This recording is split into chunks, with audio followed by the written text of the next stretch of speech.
All right, everyone. Welcome once again to our meal solution class this lovely Monday that we are having. And we are making a slow cooker recipe, in particular, some ribs, okay?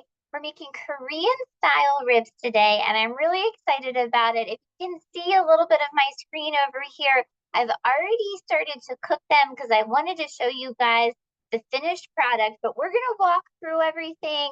Don't worry, I'll give you all the details, but this is what it's going to end up looking like. Oh, so good. Korean style slow cooker short ribs. We're going to chat all about ribs today, different types of ribs, and the ingredients that are going into this recipe.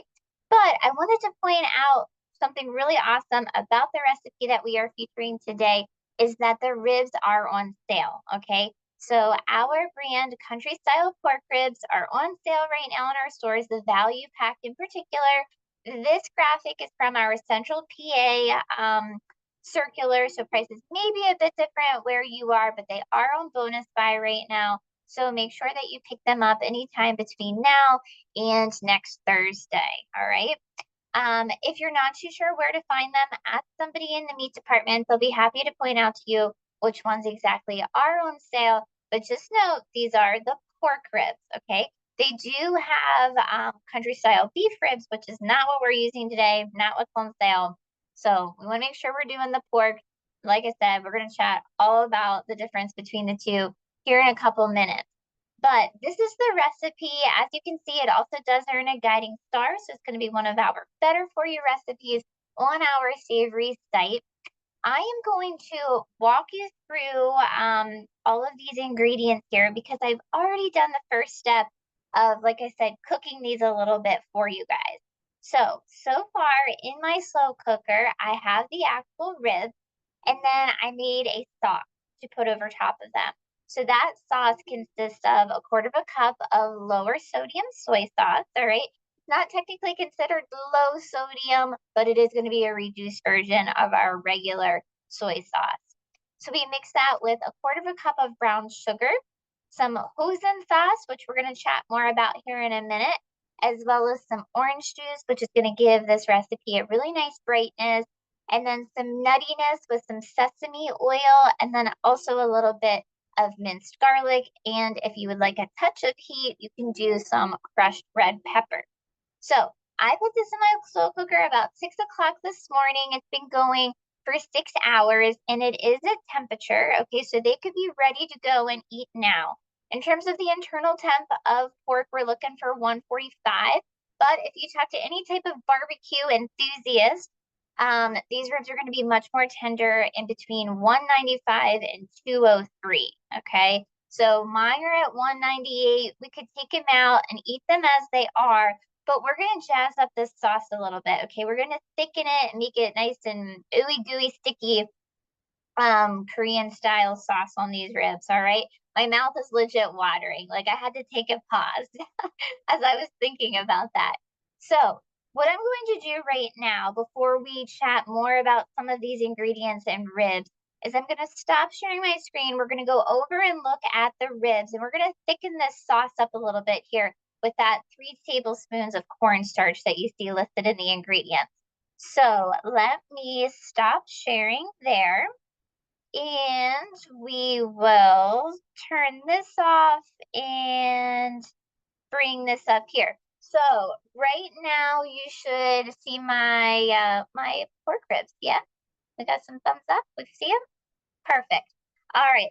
So let's check them out here. Like I said, these have already been cooking on low for about 6 hours, and they are done and at temp. The sauce is bubbling back there. They look great. Now, I want to, as I said, though, thicken this sauce up a little bit. So what we're going to do is we're going to remove the ribs and put them in a container or dish, what have you. And then we're going to add some goodies to this sauce, all right? So I'm going to go ahead and hope that these, here we go, stay together for me. Nice and beautiful. Oh, they smell so good. Guys, this morning, like I said, I've had these in since 6 a.m. My daughter came downstairs and she could smell them and she was like, oh, what's for dinner? Like thinking this is what we're gonna have for dinner. And I told her that they were ribs. She was like, oh, it looks like Salisbury steak. And I was like, okay, not really what I was going for, but sure. She loves Salisbury steak. It's actually her favorite meal at school, believe it or not. So, all right, what we're gonna do is we're gonna let these rest in here for a minute. And now to thicken up the sauce, I'm going to do 3 tablespoons of cornstarch in a quarter of a cup of water here, okay? So let me get that mixed up. Now, while I do that, so you guys know, whenever we send out the recipe, this recipe has directions there of how to make these. Like maybe you're meal prepping on a Sunday and you're not ready to eat them yet. You can, whoa, you can freeze them and reheat them later, okay? So we're gonna prepare these as if we are eating them today, here and now, but in the directions, there are steps of how you can actually freeze these, okay, for a later time. Let me get a different spoon because that one's not working. All right, let's mix this up here. So the cornstarch, that is that thickening agent, okay, that we're going to use. We're going to pour this into that nice bubbly juice back there. Going to be a different taste. Doesn't really have a taste, but it's going to prevent it from tasting floury. Instead of using flour, right, we're going to use this cornstarch so we don't have that essence of flour in here. All right, so I'm gonna go ahead and I'm gonna, ooh, how pretty. Yes. Okay, gonna pour that in. And now we will whisk this up a bit. Okay.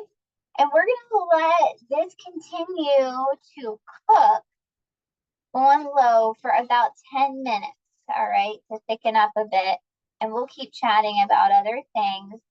And then we'll come back to it and pour it on our ribs. Okay. All right. So let me put the lid back on. There we go. All right. We will let these things sit. Okay, pull these over so you guys can admire the ribs. All right. Now let me go back to sharing my screen and we will chat a bit more here about the ingredients. Okay. So you guys should be seeing my screen again here again with my presentation. Perfect. So let's break this down a little bit, okay? I already talked about the soy sauce. I feel like that's an ingredient that we chat about often in our classes, that we have a lower sodium variety. But some of you might not be too familiar with some of these other ones, in particular hoisin sauce. Hoisin sauce is like a barbecue sauce, but with a different taste profile, okay? But it's still gonna have that same consistency. It's very thick. So like when I poured it out of the bottle this morning, I felt like I was pouring an actual barbecue sauce. So it's going to be thick like that. And then it's also going to have those sweet and salty notes like a barbecue sauce usually would, but it's going to provide the dish with this umami flavor. Okay. Even though I can't hear you say it, everybody say umami. Ah, yes. Okay. So umami gives foods like a meaty, earthy type feel. Like mushrooms are often described as umami type flavors. Don't worry if you don't like mushrooms. It's not to say, oh, you're not going to like hoisin sauce. Okay, not the same thing, but it helps to give this sauce all of these different feels from sweet to salty to tangy to earthy. Okay. It's typically made with soybeans, garlic, vinegar, red chili peppers. So once again, that hint of heat and additional spices. If you don't have hoisin sauce at home and you're like, I really don't want to buy a whole bottle just for this recipe, that's okay. You could use soy sauce instead. Now, granted, soy sauce is a lot thinner, so your sauce, even that we are, simmering over here, might not thicken up as much, but that's all right. You can use the soy sauce. Teriyaki sauce would be a really great substitute if you have that on hand because it's going to be similar in consistency, that thickness, or just using regular barbecue sauce, right? Like we have some of that in the fridge. go for it. No worries there. I think that the Korean style will still sing through with, things like the soy sauce and the garlic and other things that are already in this recipe. So you can do the hoisin sauce if you'd like to take it up a notch, follow the recipe, but if you don't have it, totally okay too. Next one here would be a sesame oil. It is, as the name implies, oil that comes from sesame seeds. So therefore, it's going to give the sauce a little bit of a nutty flavor profile. If you don't have it, you don't want to buy it, you can use other oils instead. If you would still like to have that nutty type vibe to the recipe, you can use peanut oil or walnut oil. But if you're looking for a more mild flavor, or you just simply don't have any of those other things on hand, you can totally use olive oil or you could use canola oil, but olive oil or avocado oil would be the better substitutes for sesame oil. I don't have this on the presentation, but I will point out that sesame is a major allergen for a lot of folks. So that's just something to note that, if you have somebody in your household or you know somebody you're making this for, sesame might not be the best thing for everyone for those reasons. Okay. Now, let's talk about ribs. So, there are pork ribs and there are beef ribs. Let me tell you guys, I gave myself an education last week when I was making this presentation all about ribs because I sadly did not know enough about it, even though I love ribs and barbecue and making them. Like I always have to look up like, well, what kind of ribs do I get and this and that and whatever. So I'm gonna explain that, but while I do, I just want to ask a quick question here in chat. Do you guys have a favorite barbecue place? Like, do you have somewhere local to you where you're like, I love their barbecue, even though we're not like, out smoking a brisket right now. We're still using ribs and talking meat. So, anybody have a favorite barbecue place? And what made me think about this morning is that there used to be, and I think that there still is, a place in Carlisle called Red's. And they had really good barbecue. I haven't been there in years. I used to work at the hospital near there in Carlisle. But that was really good. And I know a lot of you might be like, oh, that's not like authentic down south barbecue, but I felt like it was as close as it probably could be. Somebody just mentioned Mission Barbecue. I love Mission Barbecue too. In particular, I always get the smoked salmon. So good, like the best salmon out there. But oh, I see some of you mentioning things in Texas, some different ones in Philly. I would be totally up for trying those too. Okay, very good. Oh, okay. Lots of ones in Philly. Good to know. Yes, road trip, absolutely. All right, everybody. Well, feel free to continue sharing them if you'd like. I appreciate all of the suggestions. But let's talk about ribs here for a second. Okay, once again, there's pork ribs and there's beef ribs. What we're really focusing on today is the left-hand side of pork ribs. Now, we'll start off with spare ribs. Spare ribs are going to be coming from the belly of the pork, not to be confused with pork belly, right? Like these are still the spare ribs down there. And they are going to be a really meaty rack of ribs. Now, they are not to be interchanged necessarily with baby back ribs. Okay, so let's chat about baby back ribs. Number one, baby back ribs do not come from baby pigs. All right. They are called baby back ribs because they are a smaller portion of spare ribs. Okay.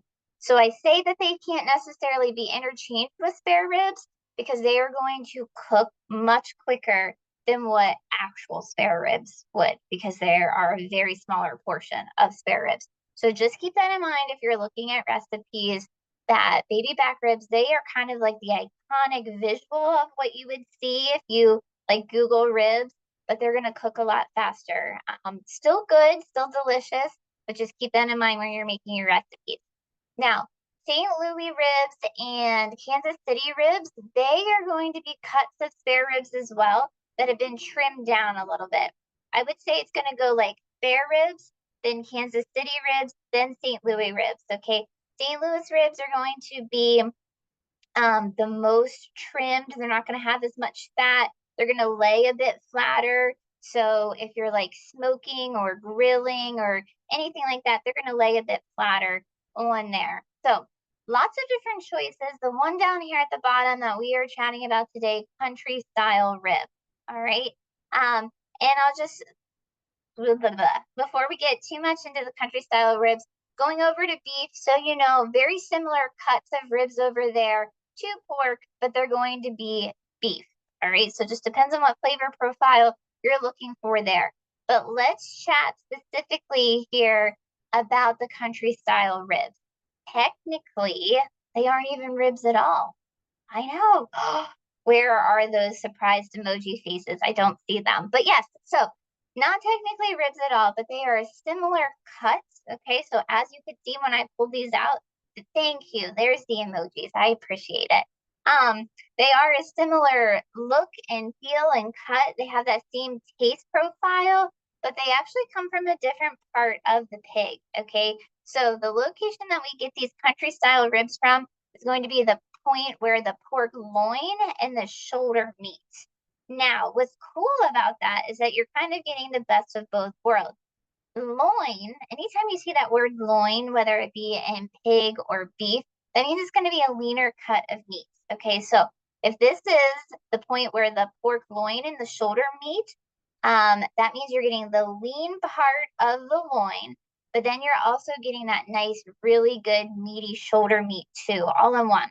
It is going to be a little bit of a higher fat cut of meat.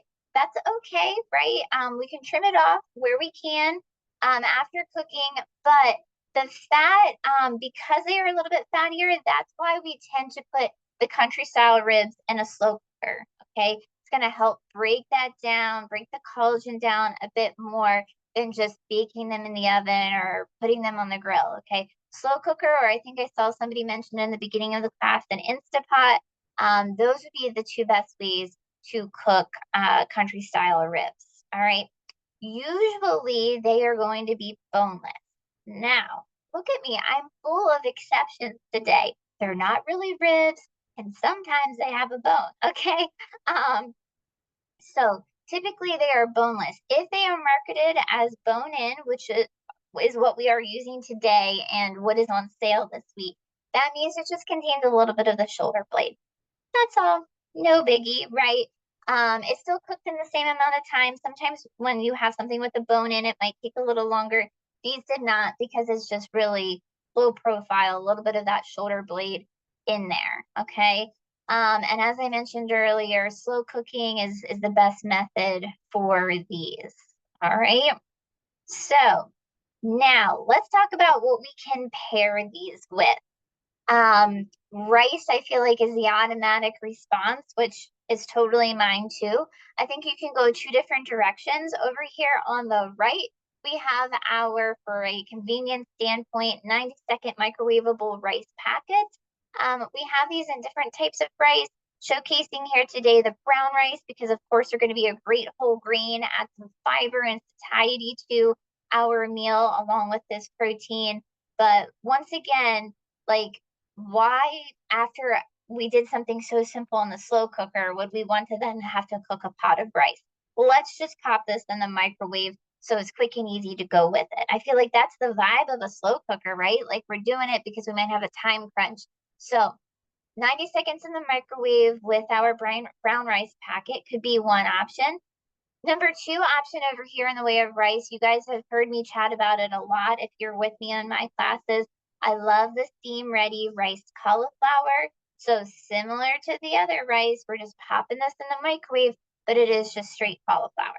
Okay, if you're not familiar, it's cauliflower chopped up really finely to the consistency of rice. I love cauliflower, so that's what I'm going to be pairing this with today. Not that I don't love rice, because I do, but I thought that this would be a fun opportunity to use a cauliflower rice. Now, I was chatting with Jenna about this last week. Guess what? Does this surprise you? She doesn't like cauliflower. Of course not. I do. She doesn't. It's how she and I roll. Okay. So what she suggested to do, so she can get in a little bit of cauliflower, is she likes to mix the two of these together, which is genius, which is what Jenna is, right? Okay. mix the cauliflower rice and brown rice so you get that feel of the brown rice, but we got some veggies in at the same time. Do it however you want, all right? But these are good options to pair with it. Now, how about a veggie, especially if you're not going to do the cauliflower rice? I think that broccoli would be a good go-to, but I wanted to give you guys some other ideas. Slaw, different types of slaws are going to be iconically paired with Korean barbecue. Two different fun ones to go for here in our store. On the left, we have rainbow slaw. This is going to be a mixture if you can't see it there as I'm getting closer to my computer to read it too. Broccoli stalks, cauliflower, carrots, broccoli florets, and red cabbage, which the red cabbage is my favorite part of that little pop of purple. Or on the right, you could just do straight broccoli slaw. So if you don't like the cauliflower component, like Jenna, then you could do this. So it's just the broccoli stalks with red cabbage and carrots. All right. So pick and choose what you want to do there, but this could be fun. You just place this on top raw, or you could saute it if you wanted it a little warm. Either one, though, I think could be a fun option. And then, of course, the iconic thing that you could put with a Korean dish would be kimchi. I want to see chat. I'm going to pull chat back up here to see who here likes kimchi. I love kimchi. I didn't try it until after college. It was an after college foodie try thing for me. Some of you are saying you've never had it. Okay, that's fine. You've just seen it on Food Network. Some of you love it. Perfect. Never had. Okay, a lot of you have never had it. So now is the time to try it. Okay. All of these products that I have listed here are found in our refrigerated produce section. Okay. So different varieties. Some are going to be spicier than others. I see some of you said too spicy hot. Not all of them are going to be like that. All right. Some are mild, as you can see here in the middle. We have some mild ones. We have some spicy ones, classic ones. Try the mild, okay? And just a little bit. But it's going to add this really fun, acidic type vibe to your dish. So it's really which way you want to take your recipe, right? There are no rules to recipes. Recipes are just inspiration, and so are these classes, just suggestions, okay? So whichever direction you want to take your dish, take it, all right? So, but lots of fun different options out there that you can pick up in our stores to pair with these ribs, okay? Somebody said reminds you of sauerkraut. That is a perfect comparison, right? It's going to be a little bit different, a little bit different flavors, but that tanginess is similar. Okay. So let me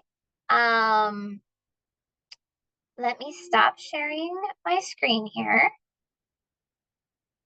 And we're going to go back over to our ribs. Okay. Okay. Let's check this out here. I saw a question about how can I not utilize the fat to make the sauce a little thicker. So if you wanted to, you could strain this sauce, right? To get any little bit of those bigger pieces of fat out of there. I didn't have too many though, okay? But you could strain this sauce. I'm gonna leave mine as is. Looking here, it's looking good. It's smelling good. It has thickened up a little bit. So now what I'm going to do is, hold on, let me get some gloves. All right. I am very carefully going to try to pour this on top of the ribs without splattering it all over my pink sweater that I felt like wearing today because it was so nice outside. Okay, we're gonna see how this goes. Wish me luck. I don't feel good about it, but here, let's do it this way. Okay.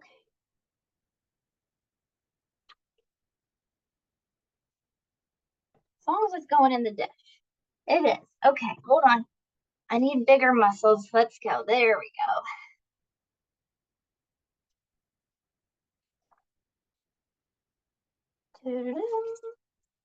How are we looking? Looking good. Okay. Oh, that was hard work, guys. There we go. Okay, perfect. There we have it. Now, let me clean out my mess. Okay, looks good. Now, like I said, you could do a couple different things here. You could let this cool a little bit and freeze it. You could wrap this up and cook it later again in the oven, however you want to do it.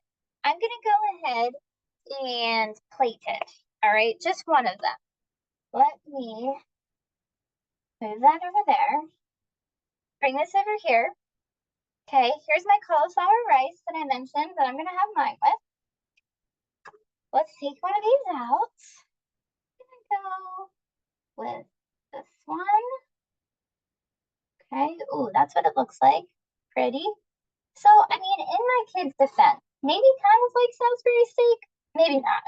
All right, let's put this in here. Okay, like so. And we're gonna move that to the side. Put that there. I have the rainbow slaw because I do like cauliflower, yeah. Let me get the scissors, hold on.